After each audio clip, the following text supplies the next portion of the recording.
નમસ્કાર મિત્રો, વિડીયોમાં તમારું સ્વાગત છે। જી હા મિત્રો, અત્યારે હાલ મોટા અને મહત્વના સમાચાર સામે આવી રહ્યા છે। તો મિત્રો વાત કરીએ તો આજકાલ લોકો પાસે સમયની અછત છે। આપણી પાસે જે પણ સમય હોય છે તે મોબાઈલ અને લેપટોપની સ્ક્રીન જોવામાં પસાર કરીએ છીએ।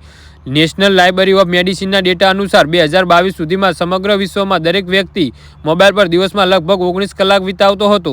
જી હા મિત્રો, અત્યારે હાલ મોટા સમાચાર સામે આવી રહ્યા છે। તો મિત્રો સમાચારમાં વધુ વિગતવાર વાત કરીએ તો લોકો તેમના દિવસની શરૂઆત મોબાઈલ પર મેસેજ વાંચીને કરે છે। એટલું જ નહીં, રાત્રે સૂતા પહેલાં પણ લોકોનું મન માત્ર મોબાઈલ જ કેન્દ્રિત રહે છે। સામાન્ય લોકો મોબાઈલમાં વ્યસ્ત રહે તો ઠીક છે, પરંતુ જો નવી માતા આખો દિવસ મોબાઈલમાં વ્યસ્ત રહે છે તો તેને તેના બાળકને નુકસાન થઈ શકે છે।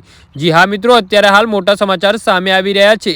હેલ્થ એક્સપર્ટનું માનવું છે કે જો મહિલાઓ ગર્ભાવસ્થા દરમિયાન મોબાઈલ ફોનનો વધુ ઉપયોગ કરે છે તો તેનાથી ગર્ભમાં રહેલા બાળકને નુકસાન થઈ શકે છે। તે સમયે જો નાના બાળકોની સામે પણ મોબાઈલ વધુ પડતો ઉપયોગ કરવામાં આવે છે તો તે તેના મગજને નુકસાન પહોંચાડી શકે છે।